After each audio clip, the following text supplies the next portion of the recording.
When I was growing up in the 1930s, I remember sitting in the kitchen, watching my mother cook up facial creams on the stove. Her focus was on her business. For her, good was not good enough. It must be great. I'd come home from elementary school. The doorbell would ring with a customer. My mother would give them facials in the bedroom. I often heard her encouraging them to care for their skin with what would become her signature phrase: every woman can be beautiful.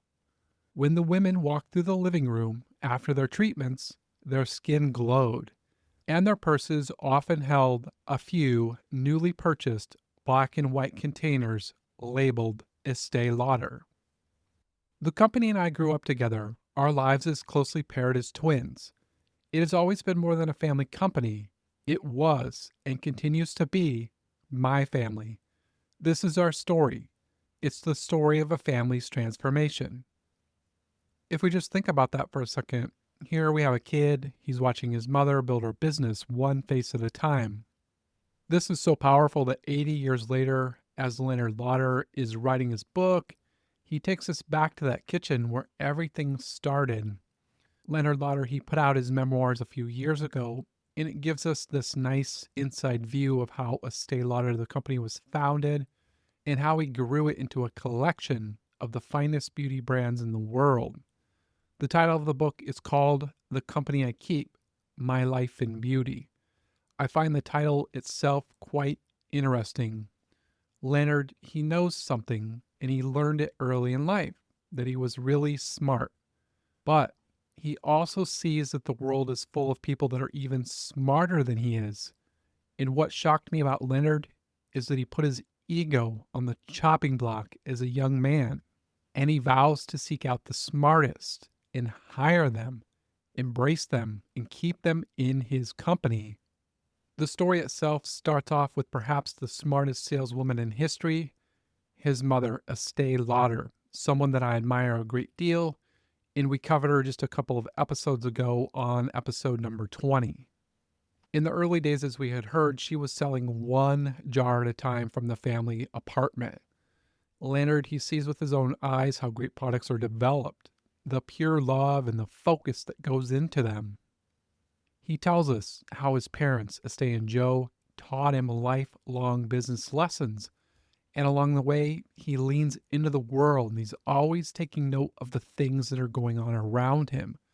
He uses what he calls lateral creativity to get ideas from everywhere and then use those in his business. This is something that he repeats over and over all throughout the book. All of these ideas he puts into motion. Like one day when he saw a poster and he realizes, wait a second, two words next to an image that hits way harder than this big paragraph of text. In this simplicity, it becomes the foundation for all of the Estée Lauder ads. Leonard, he also really loved running. So one day he was running in China and he was out and he saw these women wearing these kind of dull colored coats. And he says it was the springtime and it was starting to get kind of warm outside. And he notices that one woman had unbuttoned her coat. So what does he see? He sees that she's wearing this bright red silk clothing and it had this elegant floral pattern. To him, that is hidden beauty. And he understands that women care about how they look here in China. That's how he expands into China. The simple things that he notices, they have a big impact. And so another thing that I found really impressive is that Leonard, he comes up with this idea of competing against yourself in business. And I just really love this. He says, don't wait for others to show up with products. Go out and make your own. The goal here is to protect the mothership and create perfect products that you can put around it. Create products that women all over the world need. The stories in this book, they just keep stacking up. And I really have to pause here and say this book, it's a must read. If you've read the Estée Lauder autobiography or perhaps listened to any of the podcasts out there about her book, this book really feels like it just picks up from her work. It gives you a lot of extra details about how Estée founded and she grew her business. And then it kind of just drifts naturally into Leonard's own deeply driven nature. Plus, Leonard is a great storyteller. He really pulls you in and makes you feel like you're part of the ride. He explains how the business grows, the way he loves it, and how he just really pours his soul into it. You can feel it in the writing and in the words. Quite simply, Leonard is why Estée Lauder exists today. If you'd like to pick up a copy of this book, you can use the link in the show notes. Just a heads up, that's an Amazon affiliate link.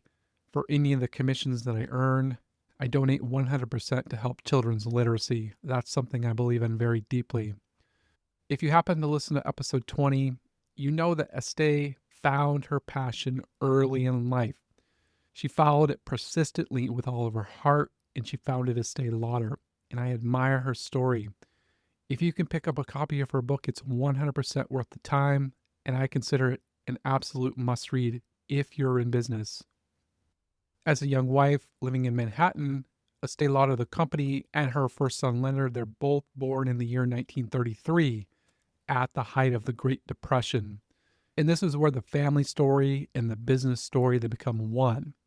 Estée knew that women would buy her products, saying, "Women will open their purses for quality." And they did, Great Depression or not. Years later, Leonard would give a name to something that his mom had already seen up close and personal. He calls it the lipstick index. Basically, when the economy's bad, women, they stop spending on big ticket items, and what they do is they turn to simple luxury things like lipsticks, creams, and powders. So for Estée and the young family business, she really believed that looking beautiful was a confidence builder. This was baked in from the start. My mother deeply believed, and this belief lasted her entire life and would pervade the company, that looking beautiful built a woman's confidence, something that was especially important when the Depression was beating so many people down. Then, just to double down on this, she puts it in writing in her book, and she says, "A woman in those hard times would first feed her children, then her husband, but she would skip her own lunch and buy fine face cream." The quality that Estée pours into her products makes women feel good. Time and time again, they come back for more. Sales, they increase. Each win gives Estée a boost in business confidence. I see this simply as external wins equal internal wins. Her confidence is growing and her business is growing. When Leonard is just 6, he says that he started to learn the business by osmosis. I absorbed fashion by osmosis. It got into my bones. Which outfits suited some women, which didn't look so good on others. How little details made a difference. How a confident air could pull everything together. I find this simply fascinating, what happens when a founder or an entrepreneur is born into their purpose. And this is so rare. Most are presented with their purpose at some point in life. Leonard, like his mother, is blessed to have known his purpose early in life, and he follows it with all of his passion. I can really read stories like this all day long. They give me a lot of motivation and inspiration. On the last episode, we had talked about Arthur Guinness, who was born in that malt house. He had the smell of that malt in his nose and in his veins, and it pulls him back to be a brewer later on in life. Leonard, he knows that small details, they have really big impacts. He sees them directly in his mother. My mother paid a lot of attention to how she looked and was always beautifully put together. Therefore, it's all in the details. In everything that Leonard did in life, it was always about the details, finding those angles that no one could see. And it was so true when it came to his many collections: postcards, posters, art, sculptures, Estée Lauder products and brands that he built. The word collection, it's used over 110 times in this book. And if we step into his shoes, he says, "I started early and have been building collections ever since." This is going to lead him to his first love, which he says was trading postcards in school. That is when I was first bitten by the collecting bug. For Leonard, each card has a special feeling. When he looks at it, he sees things like the World's Fair, exotic travel sites, ocean liners, sports, new technologies, fashion trends. And what he does is he projects himself into those scenes, feeling what it's like to be there. His wife, later on, I really like this, she would tease him a lot, saying that those postcards were his mistress. That's funny. And so he carries this passion for collecting postcards his entire life, collecting all kinds of things his entire life. He would amass more than 125,000 postcards. That's amazing. I can't even imagine how much space that took up. He would eventually donate those to a museum, but they did something for him. They brought him into a new world, and he sees that they have another key use as well. The lessons that they taught me in terms of immediacy and intimacy, composition and message would translate into advertisements for Estée Lauder products. What is so fascinating about Leonard is how he uses the things that he saw and how they make him feel to help shape Estée Lauder, the company. He holds the cards in his hand, he would read the back of them, and he really feels what it's like. And you can tell that he's building his instincts here. Leonard, he really saw the angles and the details. This just reminds me of John D. Rockefeller, who as a boy could also see the angles in those ledger books. He could see when someone was skimming, he could see the missing pennies, and he says, I had a passion for the detail. Small things become big things. And so for Leonard, this pulls him into small business at just the age of 10 years old. And it starts one day when his dad brings home these shoulder patches and what he calls insignias. And his dad had this business where he would sell things to military stores.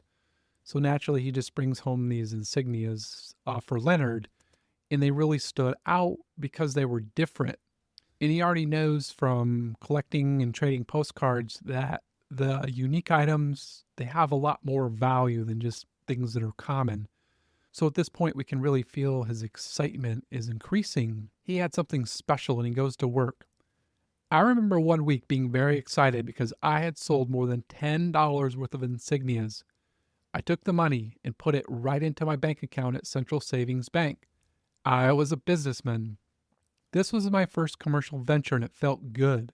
The money I earned from those sales was far more meaningful to me than my allowance because I had earned it myself. From that time on, I was always interested in selling things. Business, I thought, was a good thing to do. Amen, Leonard. Yes, it is. Soon, Leonard is going to find himself doing his part helping Estée Lauder grow.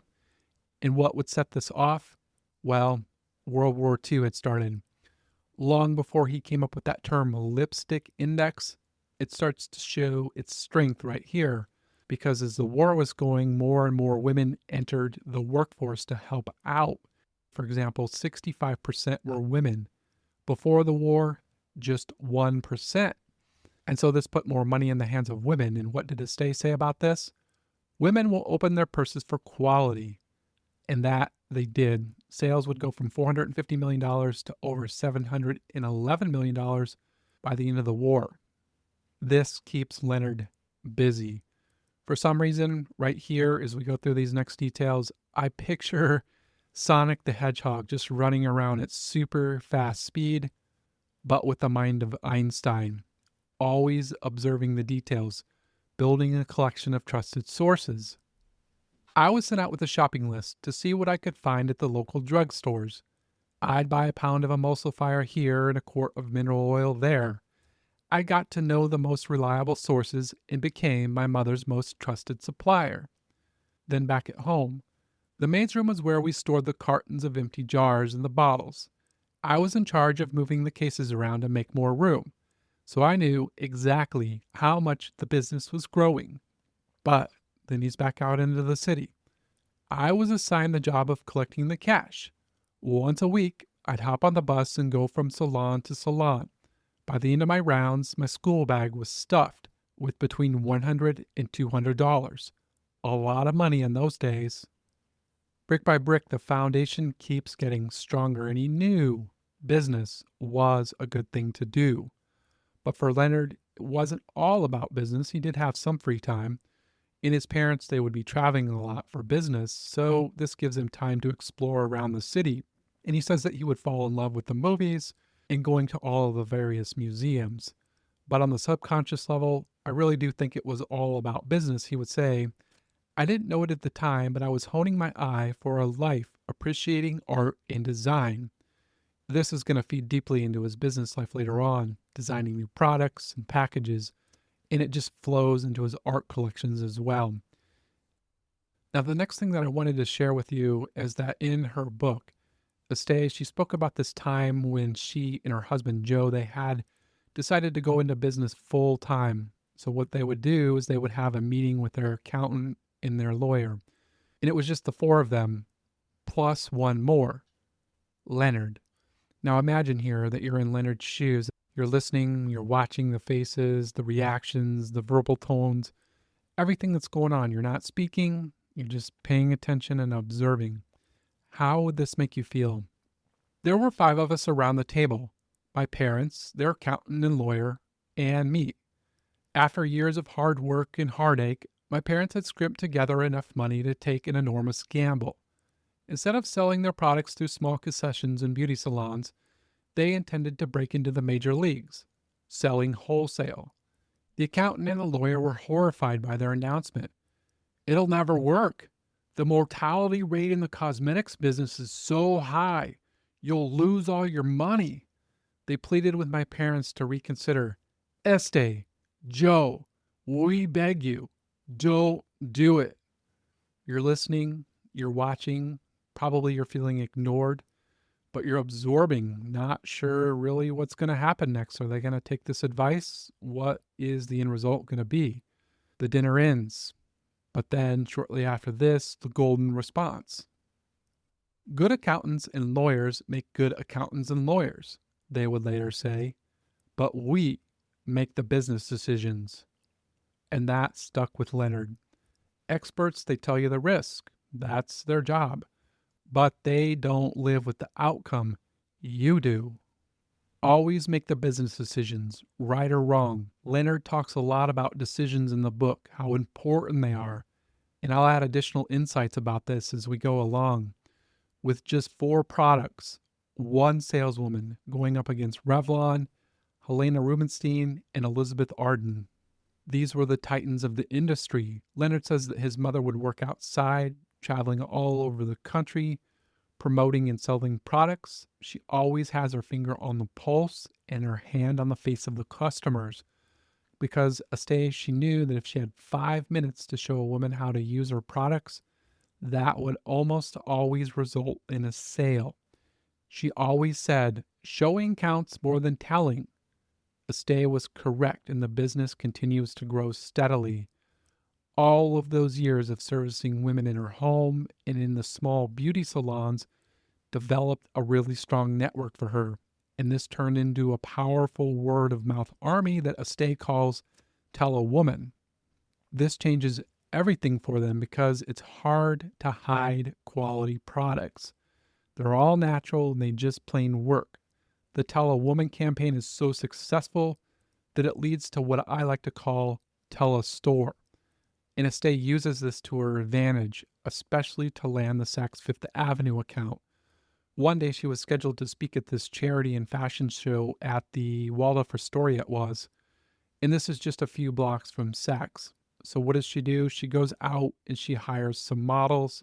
She puts these blue sashes on them that say Estée Lauder, and then she instructs them to float around the room, presenting each guest with a container of a cream-based powder, saying, this is a gift from Estée Lauder, a special gift from Estée Lauder, a gift from Estée Lauder, a free gift from Estée Lauder.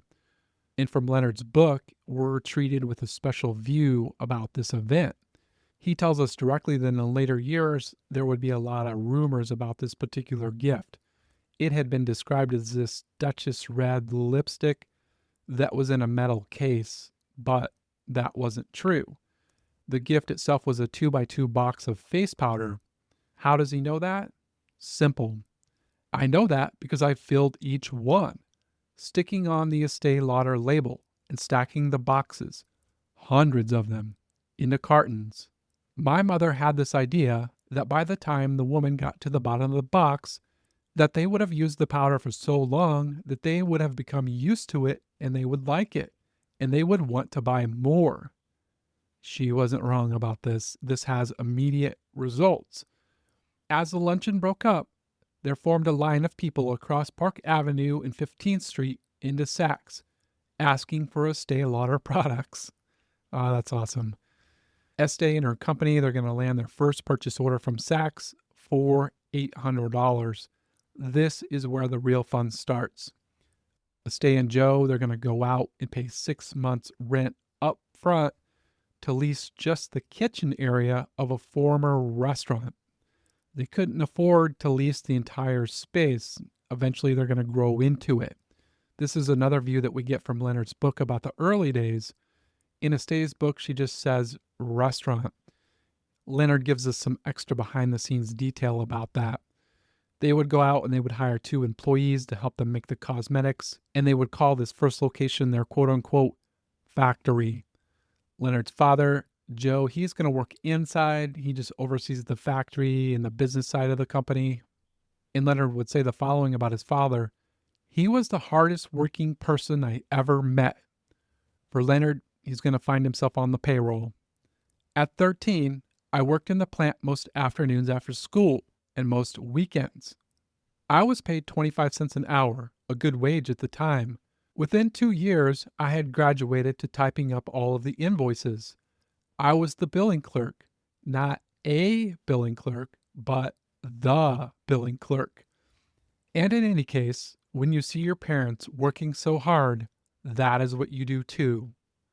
Their first year sales are going to amount to about $50,000. He says that expenses ate up most of that, but that doesn't stop them.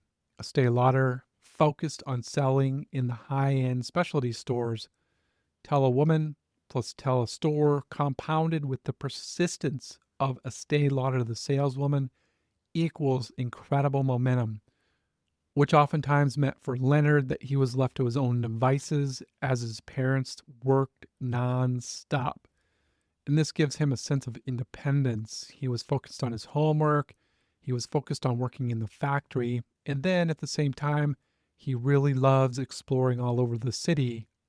I didn't realize it at the time, but I was getting used to making my own decisions, thinking for myself and acting on my own. By the time he's closer to graduating high school, he would often be left to oversee the factory while his parents were away on business trips or little mini vacations that they would take together. And as he finishes high school, there's this really big decision on the horizon. You see, Leonard, he wanted to study business. His father, on the other hand, had different ideas. He was really scared about the struggles that he had seen from the Great Depression. And he really wanted Leonard to focus on a profession, and he thought that a chemist would be perfect because he believed that if you had a profession, no matter what happened to the economy, you would always have some kind of security. So one day his father's going to sit him down and he's going to say, hey, open up the newspaper, flip it to the help wanted section. Now do me a favor, count all the chemist jobs. Leonard goes down the list, 30, 40, 50 openings. Now his dad says, go look for businessmen.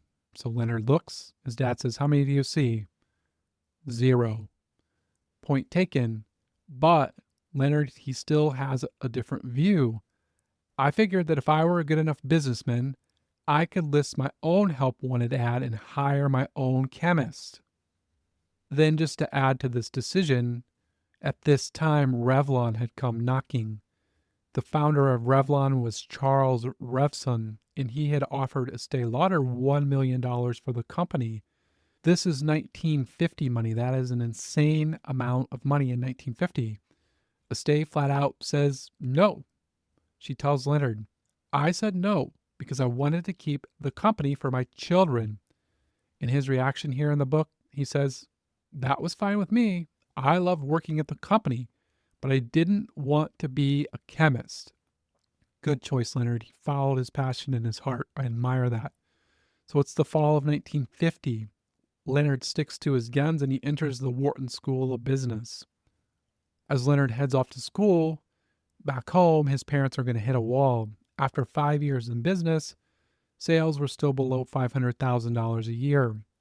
And how do they keep going? The advice that they got was to advertise, advertise, and advertise even more. This was the standard in the industry. The titans that they were up against, they regularly spent between 20 and 25% of their net sales on advertising. So Estée and her husband Joe, they scrape together $50,000 and they go out to one of the national advertising firms thinking that this would be enough to get him off of the ground. But this wasn't even close enough to get started. They were advised that they would need at least $1 million to make even the littlest impact. It turns out that that rejection turns into a pure gift. It galvanizes us into coming up with a different idea and doing it on our own terms. This reminds me a lot of Jim Casey, who was the founder of UPS. When they needed to expand, the bank rejected him. But the loan officer did give him some wise advice, and he said, men working together can do anything. And so Jim turned this into determined men working together can do anything. And it would become a lifelong maxim for Jim and UPS, who obviously go on to become the largest parcel company in the world. His mother, Estée, knows firsthand that free samples always resulted in more sales, and that once women tried the product, their word of mouth spreads, and that becomes more powerful than any advertising campaign that they could ever dream up. This firm belief, compounded with the rejection, it changes everything. My parents gambled on an audacious marketing scheme. They took their entire $50,000 advertising budget and ordered huge quantities of products to give away on a scale never before seen. And what they did here was to send mailers to every woman who had a charge account where they were selling their products. They would invite them to come in for a free box of face powder, not a little sample and not some low-end ingredients. These were the full-size, top-of-the-line merchandise that would last a woman 60 days. They were the real deal. They weren't messing around. But something else is different here. The samples were made available with or without purchase. That without purchase is what put them on the map. There were some other companies that were doing with purchase. They took it further, without purchase, and this is a game changer. No one had ever done that before. Women come out in mass scale. This leads directly to high-touch sales, as women are made over by caring and trained saleswomen. That direct result was spontaneous buying. It increases loyalty, and they see lots and lots of new customers. The department stores, they love the campaign just as much as they saw their sales of other products increase by more than 100%. Leonard says, a free sample was the basis on which Estée Lauder was built. Meanwhile, Leonard, he's still in college. He's doing very well here on all of his subjects. Some of his favorites, he says, were business law, marketing, and salesmanship. But he wants to learn more, so he goes out and joins various clubs as you would normally do in college. And then he would eventually found one of his own. He would call this the Cinema Club. So for $1, you could join the club. This enabled you to see 10 movies, I think it was said in the book. And this was a really good deal because he says it costs $2 to see a new movie, and then it was like $1 to see a rerun, I think. And so this is just an incredible value. And he goes out and he sells 1,500 memberships. Now, the problem was he only had seating capacity for 800. And I can really feel the anxiety kind of growing here because he was really scared that if he had a run on the movies, he wouldn't have enough seats for everyone. So how would he fix the problem? This is really brilliant here. To siphon off some of the patrons, I launched a competitive film club. The Film Arts Society offered 3 films for $1.50, held in a different auditorium. This second club, they're going to focus more on experimental type of films, and quickly it sells out as well.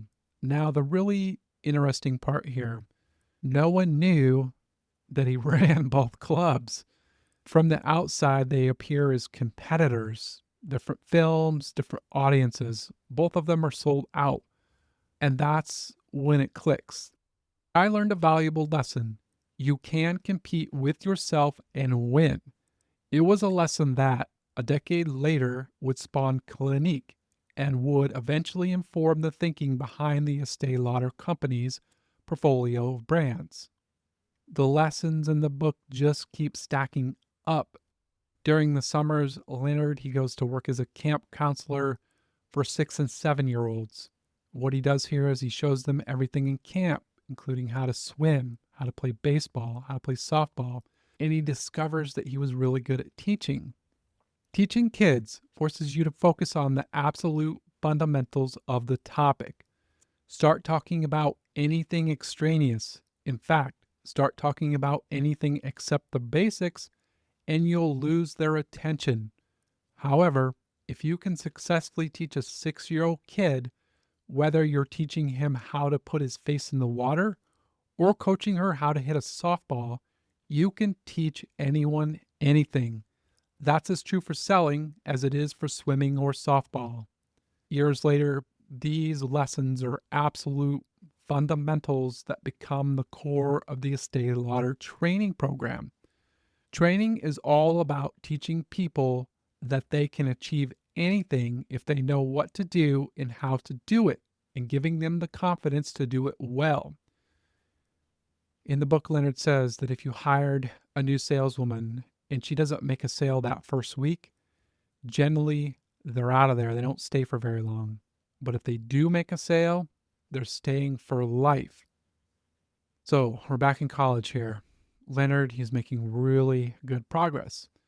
What his parents are doing is they're sending him copies of all of the correspondence for the business, and he notices something really interesting. Estée Lauder Cosmetics has branched into fragrance. It turns out that breaking into fragrance is way harder than cosmetics, as it was always given away as a gift. It was normally packaged in an elegant bottle.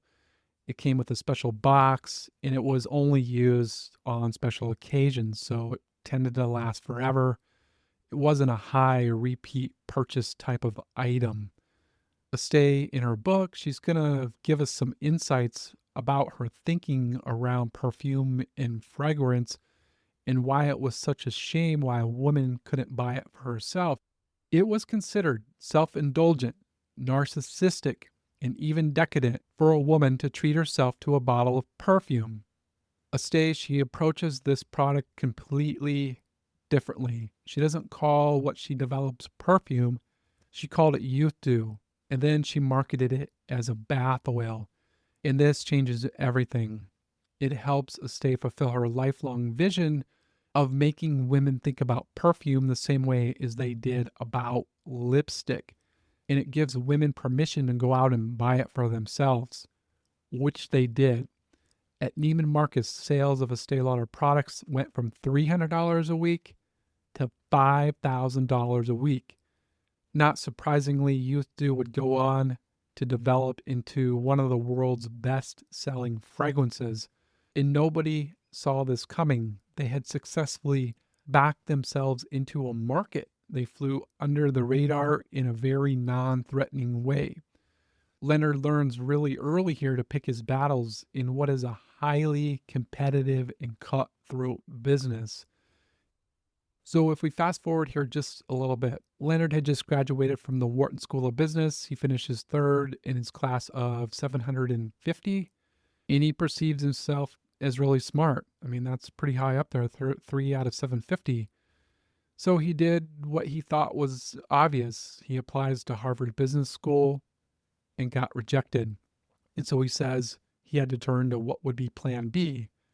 And knowing how the book ends, this is absolutely the best choice for him. He goes to apply to the U.S. Naval Officers Candidate School. Leonard, what he's after here is he's seeking leadership training. He was really thirsty for it. I couldn't learn leadership in the company because it was such a tiny organization and there were no people to lead. And to be honest, my parents didn't have any formal leadership experience. They pretty much made it up as they went along. I needed people who were trained in leadership to teach me. And that's what I got.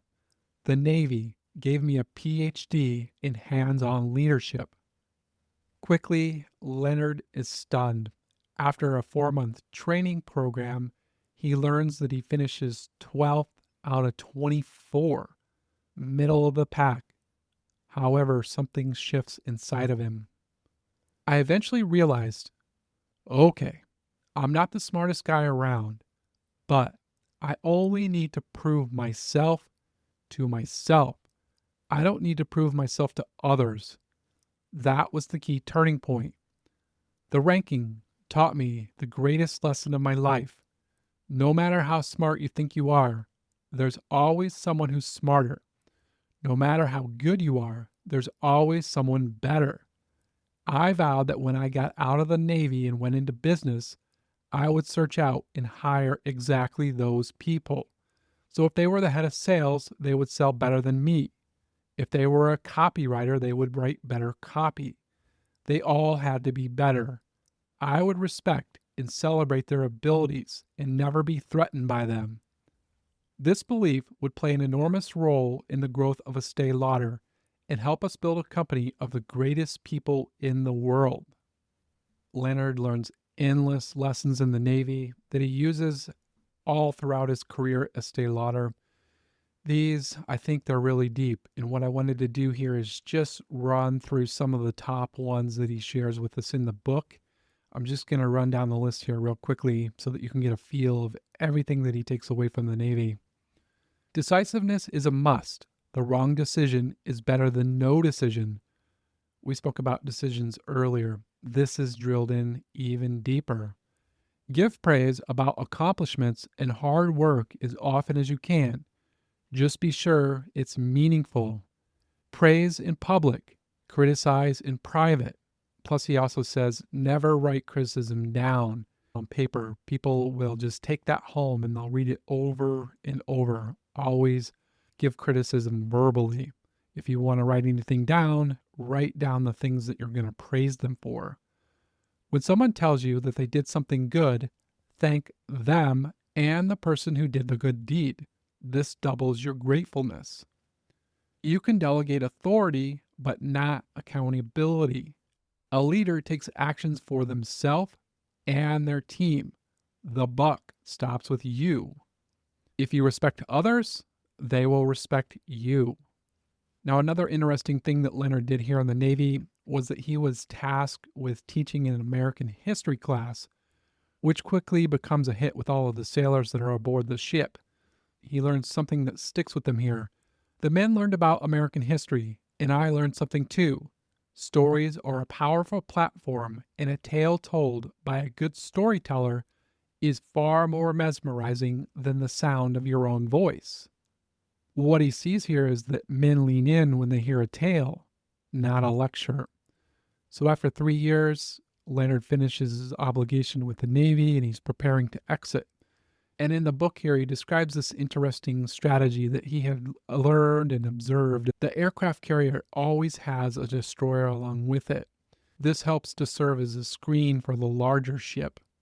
And he didn't know it at the time, but this strategy is one day going to protect the Estée Lauder flagship of products. This is something that we're going to see here real soon. So it's 1958 and Leonard officially completes his service with the Navy. And he says the following about this.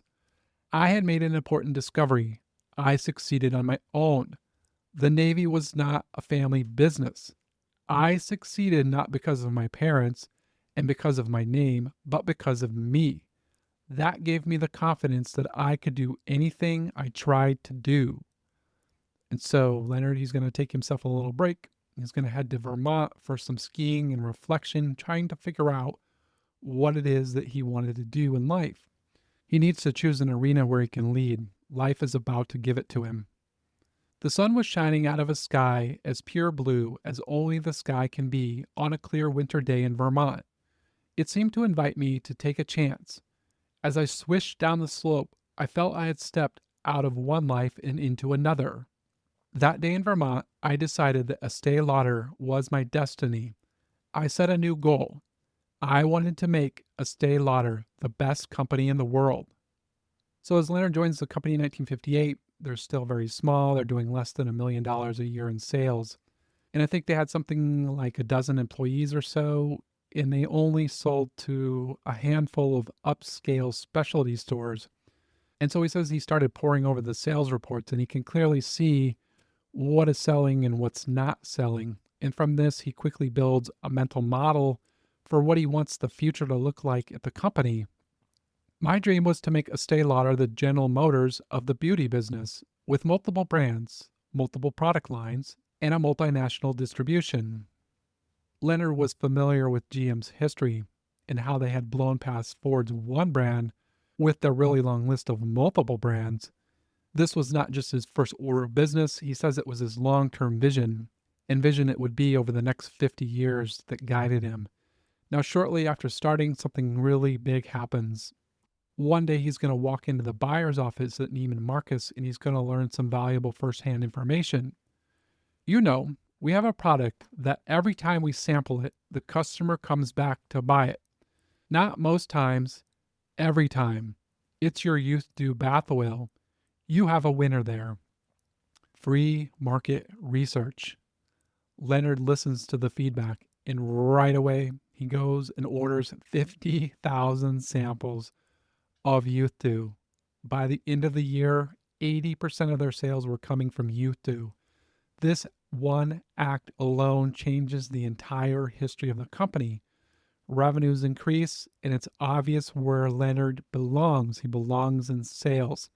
He's going to take over all of sales, and he begins redefining the company. And so his first priority is to shine a spotlight on the superstar of the company, his mother. He wants to make her the Betty Crocker of the beauty business. Only she was a real person who was much larger than life. Estée, she loves this, and she plays the role perfectly.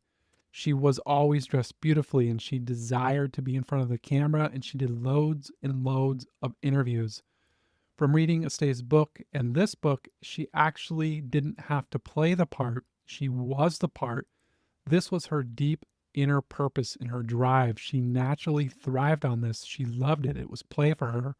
Leonard says that their relationship would change into more of a professional relationship over time. And as he works to open new stores, he uses his mother's natural sales skills to help him close deals with the buyers. And at the same time, he places her into the stores to train the saleswomen and, of course, put her hands on women's faces. It all goes back to fiddling with other people's faces. Estée never gives this up. She was always touching her customers. She wanted them to know how beautiful they were.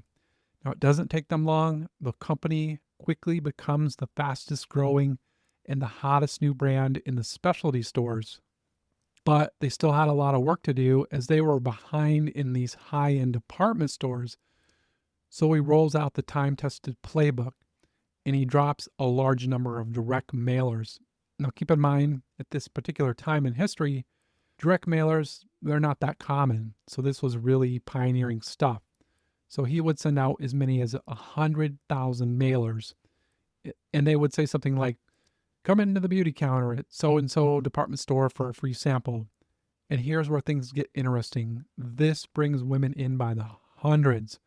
Many times they'd be overflowing the stores and they'd be forming lines down the street. Not only did they sell out, something else happens. It makes the other major department stores in the city sit up and take notice. Imagine with me for a second that you're a manager of a competing store. You look outside and what do you see? A long line of women down the street. There's no way you're not going to wonder what the hell is going on over there. Leonard says that you have to make a splash, especially when no one knows you. Styles may change, but the ripples from that splash never stop.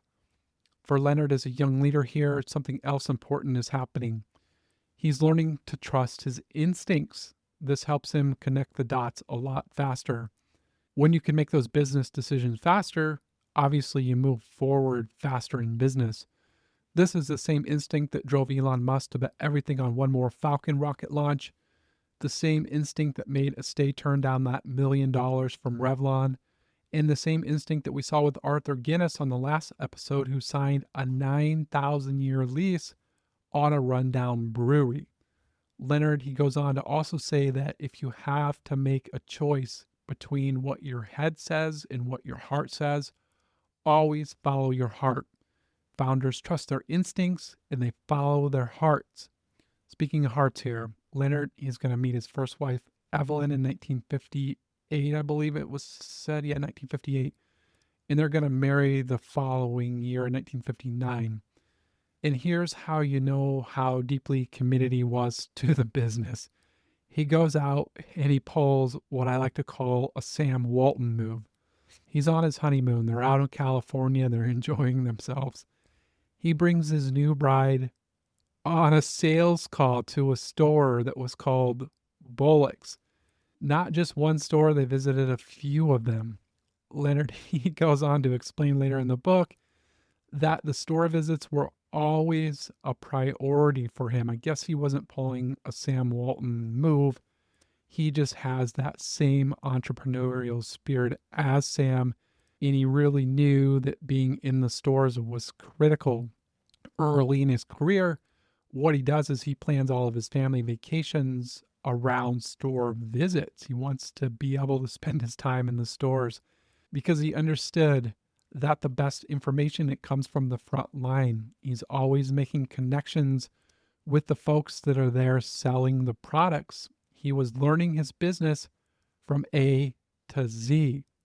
Plus, another thing happens is that all of those folks out in the field, they got a chance to know him as a person, not as some executive sitting in the high office. They got to know him personally, and they can see that he really cares. This reminds me a lot of Sam Zamuri, the banana man that we spoke about on episode 9. He always said, there's no problem you can't solve if you understand your business from A to Z. Sam, he preferred to be in the jungles with his workers versus in the boardroom. This is how he keeps pulse on the company. For Estée Lauder, the interface between the customer and the business happens at the cosmetics counter. These visits revealed to Leonard that California was unique and it was special. He considered California as the pace setter for the nation. The stores, they were always packed and the sales were through the roof. So Leonard, he's going to place a special focus on this market. He and his team, each year they're going to rent a van and travel up and down the coast visiting stores. Now, another observation that he keeps seeing, he keeps running into a wall with some of his product placements. He had discovered that there was an executive at another company named Bob Barnard that had kept blocking him out. So what does Leonard do here? He goes out, he does some investigation, and he finds out that this gentleman is the best cosmetics executive in all of California. In Leonard's mind, the conversation is, we have to hire him. He's the best there is. Leonard, he holds true to his commitment to hire the smartest people he could find. Bob is going to join Estée Lauder. He's going to end up running California. And then one day he's going to go on to become president and CEO of the company in the 90s. Leonard was always connected to the front lines, observing and hiring the smartest people. These were the nuts and bolts of everyday business for him. Now, shortly after Leonard is married, he starts expanding the company's product lines. And I see this as building the aircraft carrier, if you will. His mother, Estée, she would develop what was called Renutritive, and it would be marketed as the world's most expensive cream at $115 a jar. These things flew off the shelf. It was different, and it helped them launch at the top. And more on launching at the top in just a moment. This product also helped them expand into the European market. Then, to showcase Leonard's commitment to always hiring the smartest, he goes out and hires this gentleman by the name of Bob Worsfold to lead international sales. Leonard says the following about Bob. Bob was better than I was in so many different ways. Bob goes on to run international for the next 25 years. When Renutritive, it launched at the top, it was the first of its kind cream in the market. I mean, $115 a jar. And this is in the 60s. That is a lot of money. From this point on, Leonard is focused to develop products that launch at the top. Launch at the top and stay at the top. If you launch into the heart of the market, there's always someone who will sell a similar product cheaper than you, and you have nowhere to go but down in what becomes a race to the bottom. Launch first, launch strong, and stay strong. It worked for us then. It continues to work for us today. Competition in the beauty business, as described by Leonard, is often war. It wasn't uncommon for companies to hire spies and then send them to work at their competitors. That's just nuts. And then they would also copy products. That was just normal day to day business. Leonard takes a different path. He still defended the company, obviously, but he learns to fly under the radar and pick his battles only when necessary. He had better things to focus on. The book has so much detail on this, and I really do hope that you can pick up a copy. It just pulls you into the story, and you can really feel what it was like during this time. And I just wanted to share a few examples real quick with you so that you can get a feel of this here. Revlon, one of the biggest brands out there, they were known for their rainbow of enamels or nail polish. And instead of competing directly with Revlon in this particular category, what Leonard decides to do is launch a completely new product that was called the Evening Makeup Collection.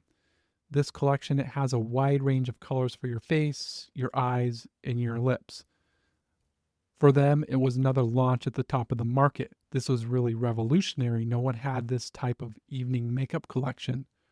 Revlon would never catch them in this category. Then shifting focus to advertising, it was normal to promote products that you wanted to sell. Not for Leonard, he took a different strategy.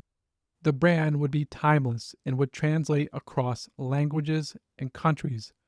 Focusing on the brand would hone our identity and be our North Star.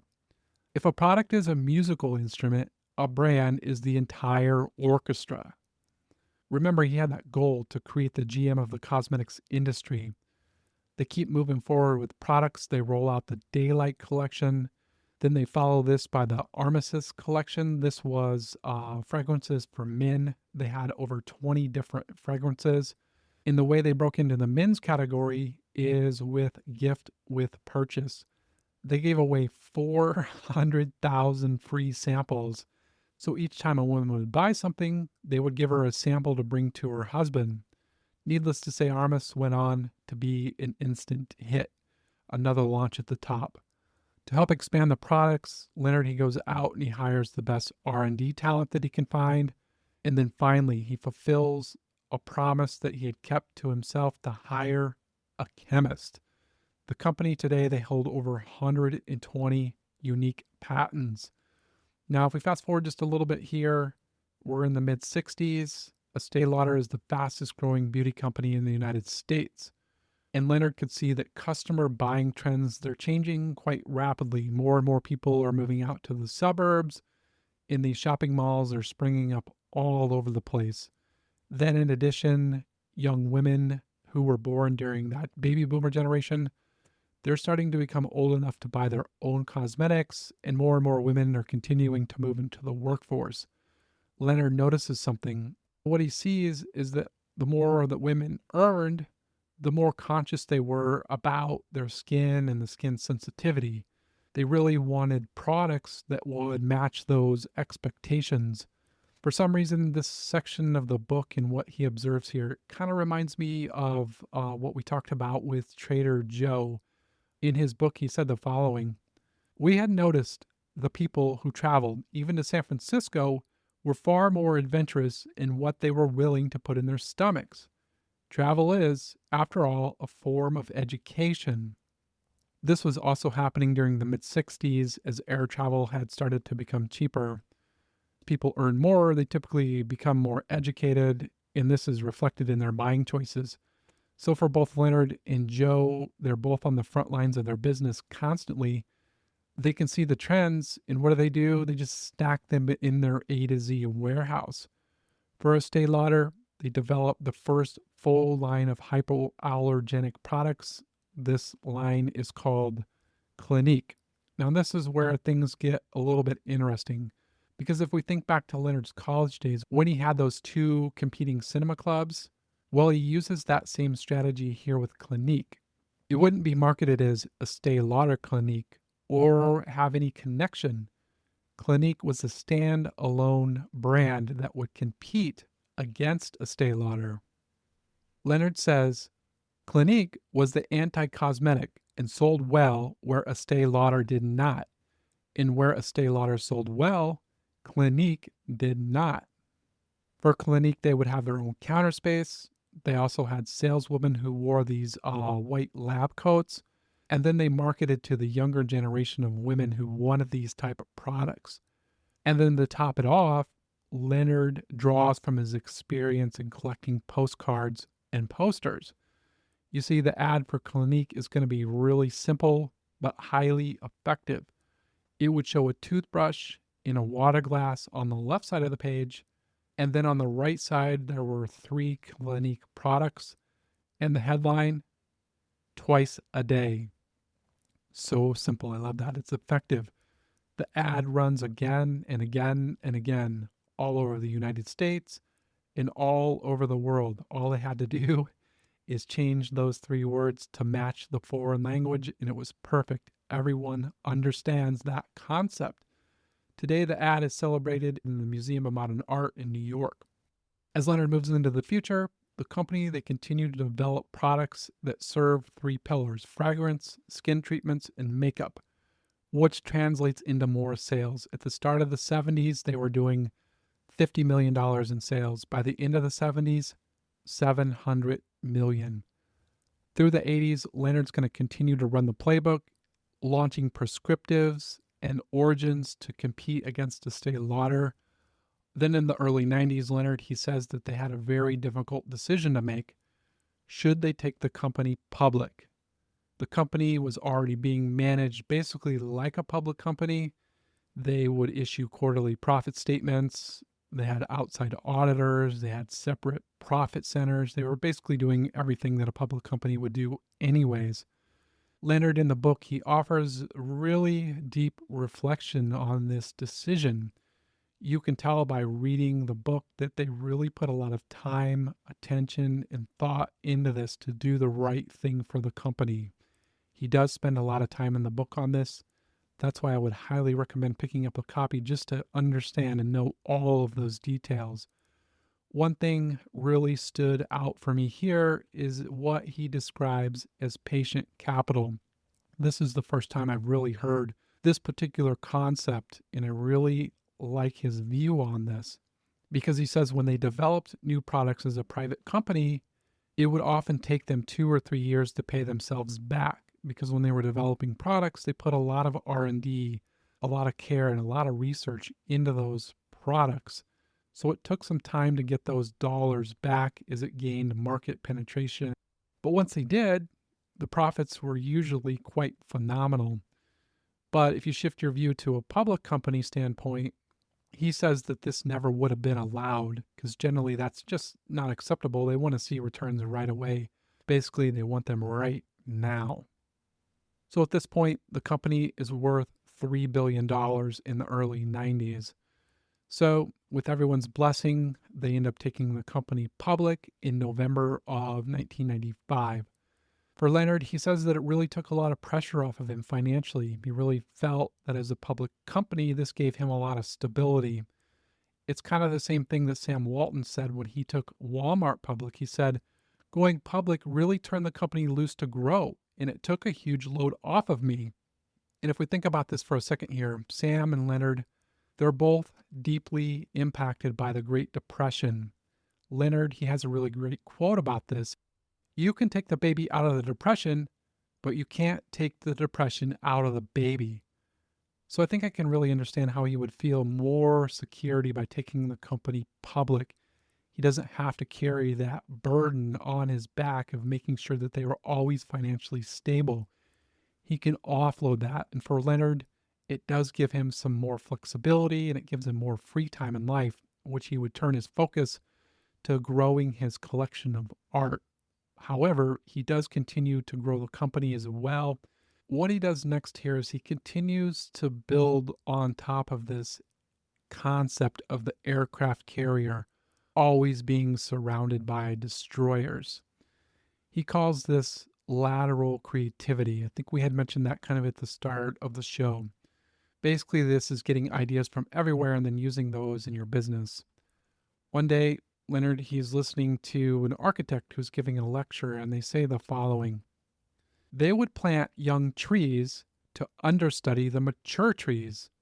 When the older trees die, the saplings will be full grown and they will seamlessly replace the older trees. And then the grand revelation here: I realized we needed new brands to understudy our existing brands as well as to fill in the gaps and expand the company as a whole. We needed to launch or acquire competitors so that as newer customers came into the market, they could discover new brands and make them their own. That lecture became the inspiration for our portfolio of great brands. So, with Leonard's leadership, Estée Lauder, they're quickly going to acquire a company called Makeup Art Cosmetics, or MAC. MAC was this over the top brand that sold to all ages, races, and genders. Their target customers were those who had dyed hair of all colors, had tattoos on their skin, and were pierced in all places. And then shortly after that, he buys another company called Bobbi Brown Cosmetics. They were completely different from MAC. They were kind of a young Estée Lauder that they sold in these high-end specialty stores. And then the key aspect for both of these acquisitions: Leonard didn't try to combine them to save costs because he knows that would have destroyed them. He lets them stand on their own. He keeps the original founders in place and he allows them to run the companies as they always have. We saw this with Jim Casey. He used that same playbook to grow UPS.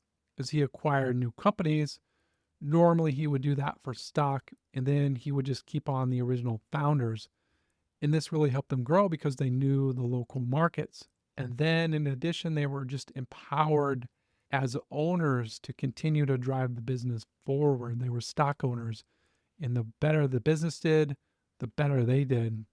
Leonard, he goes even further. He gives them more funding and authority to expand their brands as they see fit. And another thing happens, he now has a playbook for acquisition and he runs it over and over. At the time of the book here, they had over 25 brands, and it says that they were selling in more than 150 different countries.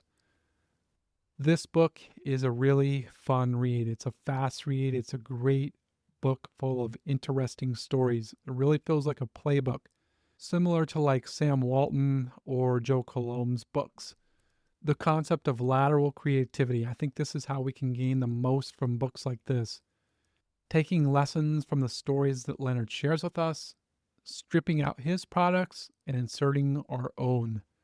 If we just think about this for a second, 15, maybe 20 bucks for this book, it contains way more valuable information than I've ever personally learned from any class that I've ever taken.